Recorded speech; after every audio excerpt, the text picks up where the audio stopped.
Welcome to EduCommerce Academy. Myself Adarsh Lacheta. I am here to teach you CA Foundation Partnership Act 1932. पूरे partnership act का weightage यहाँ पर 15 से 20 marks का है आपके एग्जाम में। आज हम सारे इसे एग्जाम ओरिएंटेड तरीके से पढ़ेंगे। कौन से पॉइंट्स याद रखने जरूरी है, कौन से एग्जाम्पल्स आपको ये पॉइंट्स याद रखने में मदद करेंगे, वो सब हम देखेंगे। सबसे पहले हम देखेंगे पार्टनरशिप की डेफिनेशन क्या है, उसके एसेंशियल एलिमेंट्स क्या है, ट्रू टेस्ट ऑफ पार्टनरशिप क्या है, टाइप्स ऑफ पार्टनरशिप्स क्या है, कितने तरह के पार्टनर्स होते हैं, on the basis of the nature कौन से बेसिस पे उन्हें डिवाइड किया हुआ है वो देखेंगे।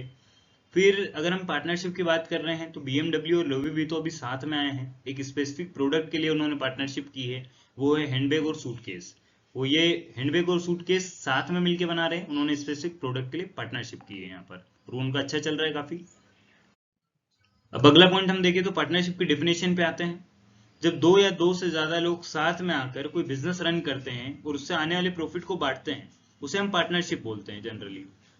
तो यही आपको जनरल क्राइटेरिया भी दिमाग में रखना है। जो business carried on by all or any one or more acting for them है, इसे हम अभी के लिए छोड़ते हैं। इसे आगे चल के वीडियो में हम देखेंगे कि इसका ओरिजिनल में मतलब क्या है, यानी ओरिजिनलिटी क्या है, कि म्यूचुअल एजेंसी क्रिएट करने की बात कर रहा है, तो उसके बारे में हम जानेंगे।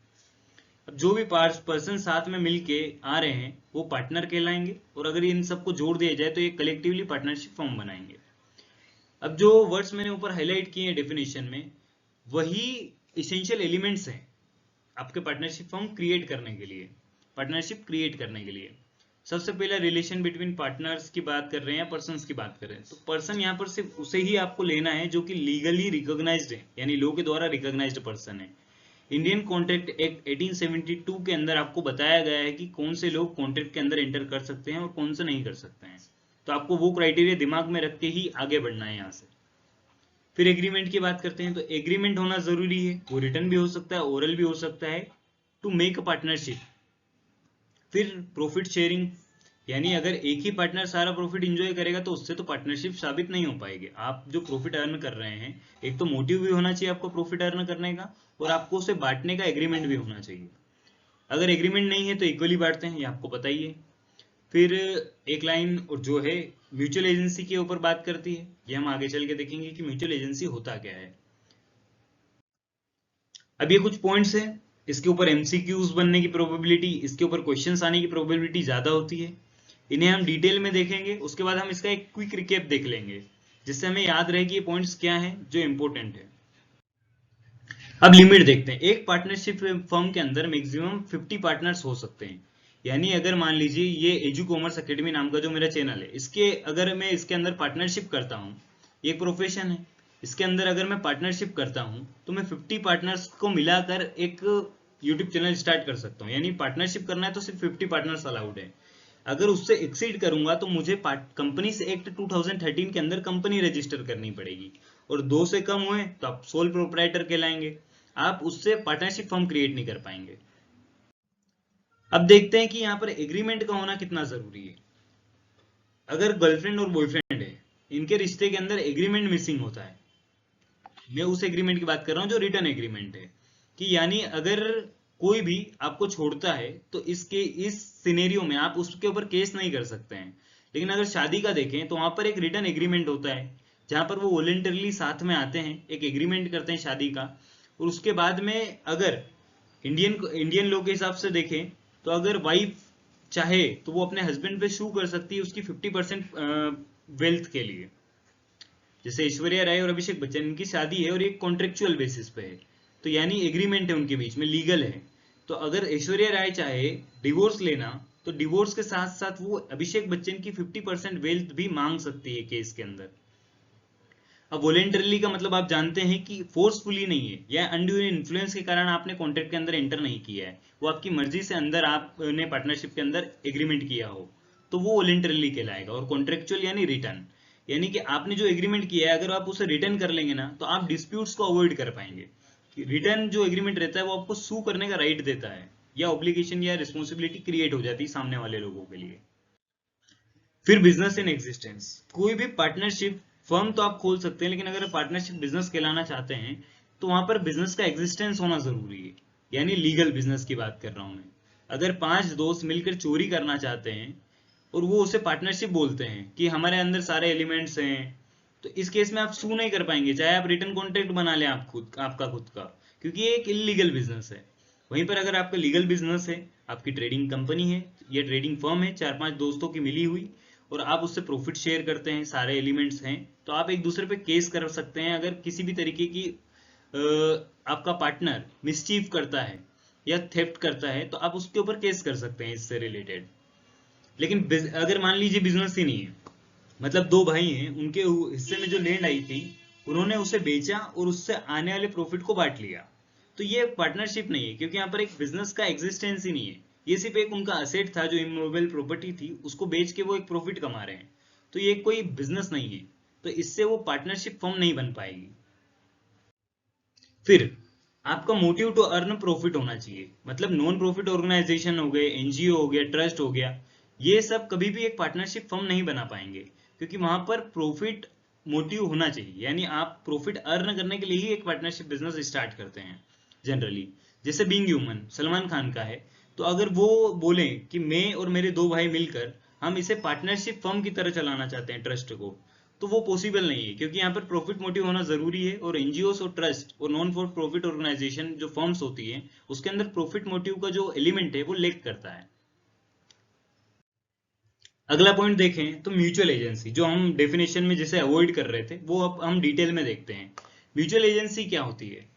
जब एक पार्टनर किसी थर्ड पार्टी के अंदर से कॉन्ट्रैक्ट एंटर कर रहा है, तो वो एजेंट हो जाएगा बचे हुए सारे पार्टनर्स के लिए, और बचे हुए सारे पार्टनर्स प्रिंसिपल होंगे, यानी किसी भी पार्टनर का किया हुआ एक्ट दूसरे पार्टनर्स को बाइंड करेगा। ये एक म्यूचुअल एजेंसी है, जो एक एग्रीमेंट या मैं कहूं तो रिटर्न एग्रीमेंट से ज्यादा बाइंडिंग इफेक्ट डाल सकते हैं, आप इसके अंदर ऑब्लिगेशंस और ड्यूटीज क्रिएट कर सकते हैं। एग्जांपल देखते हैं, मिस्टर थगेश और मिस्टर निश्चय, ये दोनों ने एक पार्टनरशिप फर्म खोला जिसके अंदर वो ट्रेडिंग करते हैं। तो अगर मिस्टर थगेश ने किसी थर्ड पार्टी से गुड्स परचेज किए हैं और वो क्रेडिट पे परचेज किए हैं, तो जब क्रेडिट पीरियड खत्म होगा तो जो उसका पेमेंट करना होगा उसके लिए मिस्टर निश्चय भी लायबल होंगे। इस पर्टिकुलर केस में मिस्टर थगेश जो होंगे वो एजेंट की तरह काम कर रहे हैं मिस्टर निश्चय के। और जो अगर मिस्टर निश्चय का अगर हम केस सेकंड देखें, तो मिस्टर निश्चय ने किसी थर्ड पार्टी से असेट परचेज किया है क्रेडिट पे, तो उसका पेमेंट जब करना होगा तो मिस्टर थगेश को बाइंड करेगा। इस केस में रिवर्स हो जाएगा, यानी मिस्टर थगेश आपके प्रिंसिपल बन जाएंगे और मिस्टर निश्चय आपके एजेंट बन जाएंगे। तो ये एजेंट और प्रिंसिपल होते हैं ईच अदर, मतलब जो दो पार्टनर्स हैं या जितने भी पार्टनर्स हैं वो एक दूसरे के प्रिंसिपल और एजेंट होते हैं। वो किसी भी पार्टी के साथ में कॉन्ट्रैक्ट जब एंटर करेंगे या एग्रीमेंट एंटर करेंगे या कोई ट्रांजेक्शन एंटर करेंगे, तो वो सभी को बाइंड करेगा, यानी पूरी फर्म को बाइंड करेगा, उसके अंदर जितने पार्टनर्स है सबको बाइंड करेगा। अब माइनर देखते हैं। माइनर वैसे तो पार्टनरशिप फर्म के अंदर एडमिट नहीं किया जा सकता है, लेकिन किया जाता है सिर्फ प्रॉफिट्स के लिए। यानी मान लीजिए अमिताभ जी और आमिर खान दोनों साथ में आए, पार्टनरशिप फर्म उनकी चला रहे हैं, उसके अंदर अब वो किसी नए पार्टनर को एडमिट करना चाहते हैं, तो अमिताभ जी ने बोला कि मेरी जो पोती है यानी आराध्या जी, वो उन्हें एडमिट करना चाहते हैं एज अ पार्टनर। तो इसके लिए सारे पार्टनर्स, और इस पर्टिकुलर केस में देखें तो आमिर खान और अमिताभ जी का दोनों का एग्री करना जरूरी है उस पार्टनर को एडमिट करने के लिए, और उसे वो सिर्फ प्रॉफिट्स के लिए एग्री कर सकते हैं। अब केस लेते हैं केस वन।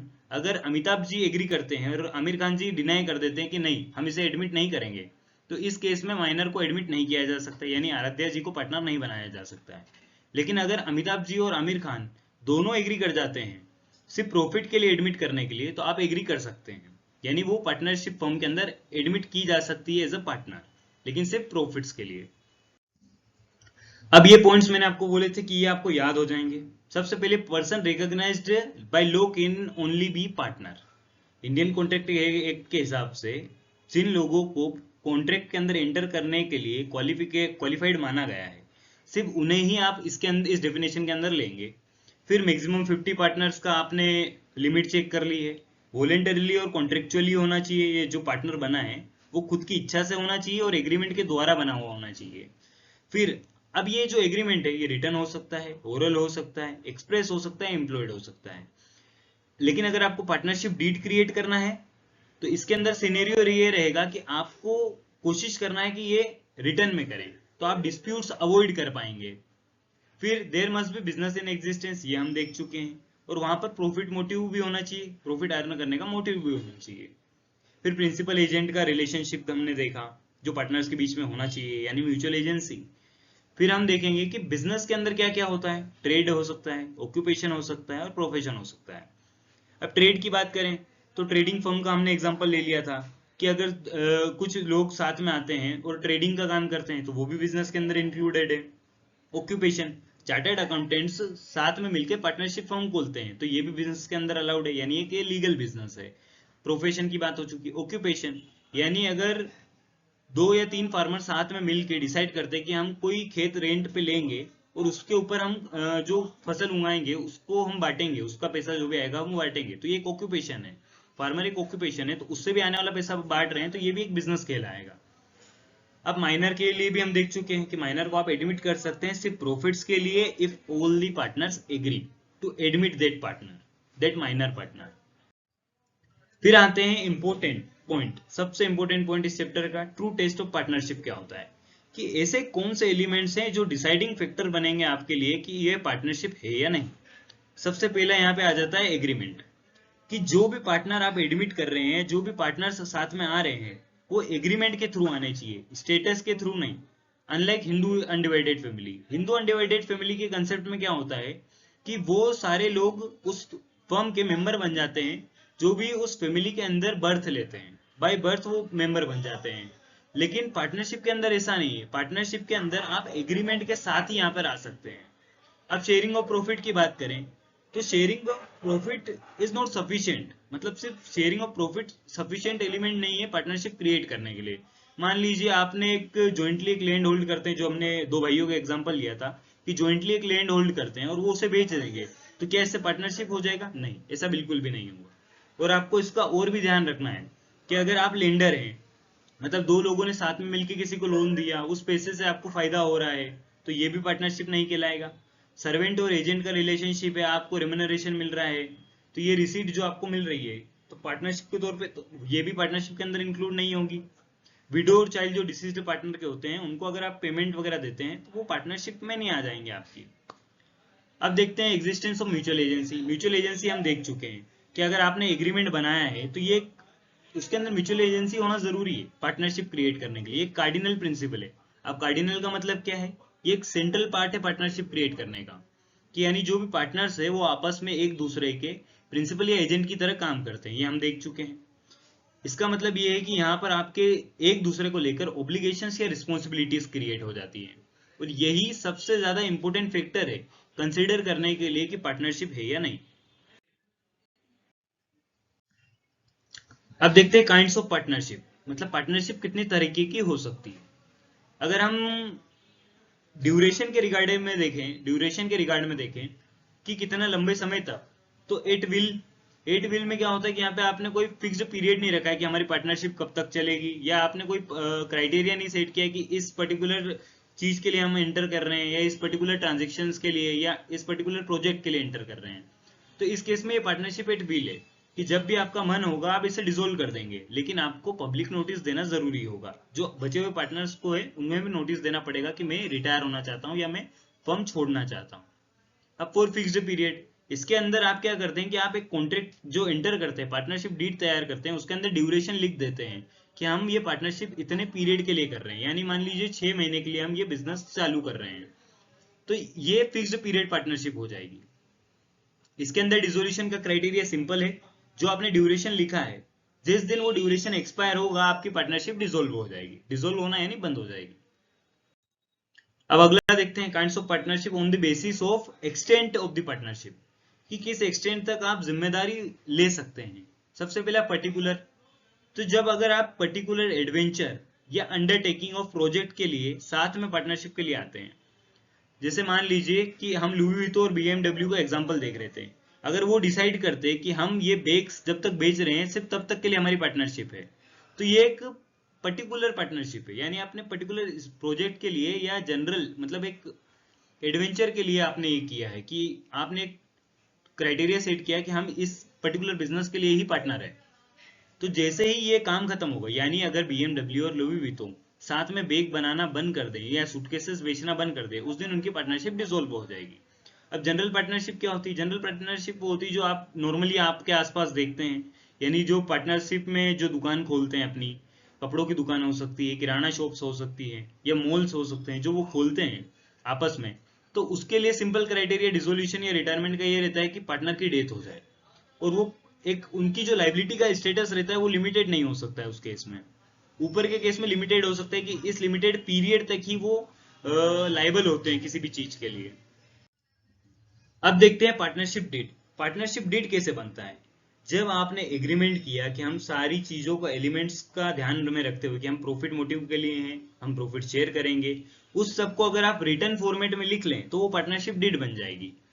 अब आप चाहते हैं कि ये पार्टनरशिप डीड रजिस्टर हो जाए और आप एक पार्टनरशिप फर्म की तरह रजिस्टर्ड हो अंडर पार्टनरशिप एक्ट 1932, तो आपको स्टैम्प एक्ट के अंदर स्टैम्प करवाना पड़ेगा, यानी आपको पार्टनरशिप डीड ड्राफ्ट करनी होगी और स्टैम्प करवाना होगा स्टैम्प एक्ट 1899 के अंदर। और अगर आपके पास कोई इमूवेबल प्रॉपर्टी भी है तो आपको रजिस्ट्रेशन एक्ट के अंदर भी उसे रजिस्टर करवाना पड़ेगा उस इमूवेबल प्रॉपर्टी को। अब देखते हैं कि कौन से एलिमेंट्स पार्टनरशिप डीड के अंदर होना जरूरी है।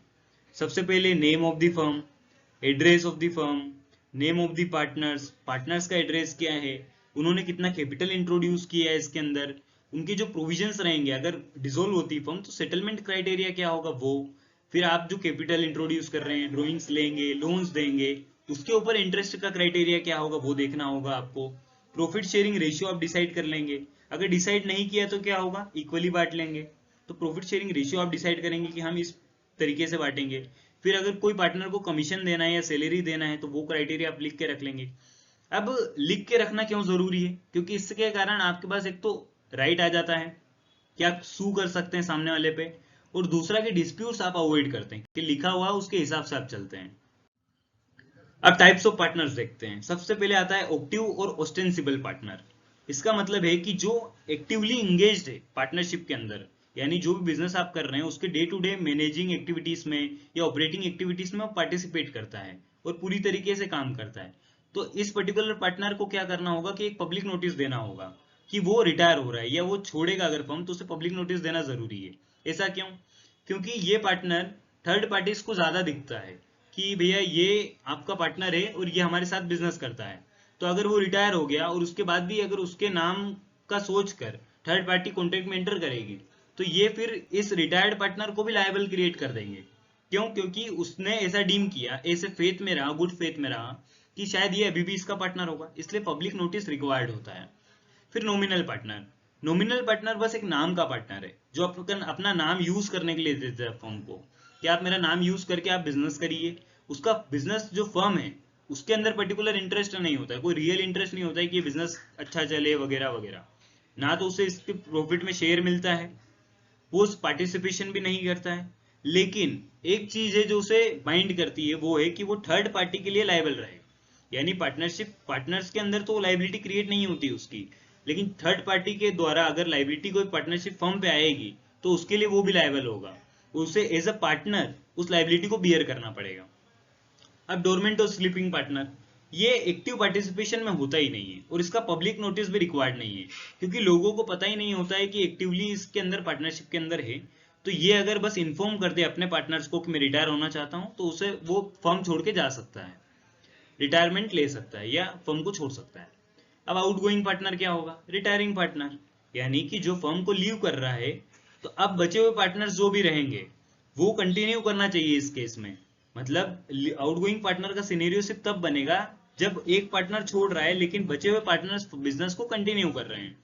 इस केस में उसे पब्लिक नोटिस देना जरूरी है, वरना अगर उसने पब्लिक नोटिस नहीं दिया तो उसके बाद की भी लाइबिलिटीज अगर जो क्रिएट होगी उसका नाम यूज करके लेटर हेड के अंदर या किसी भी तरीके का लॉसेस होगा तो उसे बियर करना पड़ेगा। क्योंकि जो थर्ड पार्टी सेंटर करती है वो इस फेथ में ना रह जाए कि ये अभी भी इनका पार्टनर है। यानी जो रिटायरिंग पार्टनर है, मान लीजिए उसकी गुडविल अच्छी है, उसके कारण फर्म को अच्छे कॉन्ट्रैक्ट्स मिलते थे, तो थर्ड पार्टी अभी भी अगर ये अज्यूम करेगी कि ये हमारा अभी भी पार्टनर है या इसके साथ हम बिजनेस कर रहे हैं तो वो गलत हो जाएगा। इस केस में लाइबिलिटी उसे बियर करनी पड़ जाएगी। अब पार्टनर इन प्रॉफिट्स ओनली, तो माइनर्स का हम एग्जांपल देख चुके हैं, लेकिन कुछ और भी लोगों को आप सिर्फ प्रॉफिट के लिए इन्वॉल्व कर सकते हैं अपनी फर्म के अंदर। लेकिन इसका क्राइटेरिया क्या है कि सारे पार्टनर्स एग्री करने चाहिए उस पार्टनर को एडमिट करने के लिए, सिर्फ प्रॉफिट के लिए। लेकिन अब इसका मतलब ये नहीं है कि वो थर्ड पार्टी को लायबल नहीं होगा। थर्ड पार्टी के द्वारा अगर किसी भी तरीके की लाइबिलिटी क्रिएट होगी तो वो उसे बियर करनी ही पड़ेगी। अब देखते हैं पार्टनरशिप बाय होल्डिंग आउट। ये सबसे इंपॉर्टेंट टॉपिक है आपके लिए एग्जाम पॉइंट ऑफ व्यू से देखे तो। सेक्शन 28 इसका सेक्शन भी याद रखिएगा, इस पे क्वेश्चन आने के चांसेस सबसे ज्यादा होते हैं। इसे हम पार्टनरशिप बाय स्टॉपल भी बोलते हैं।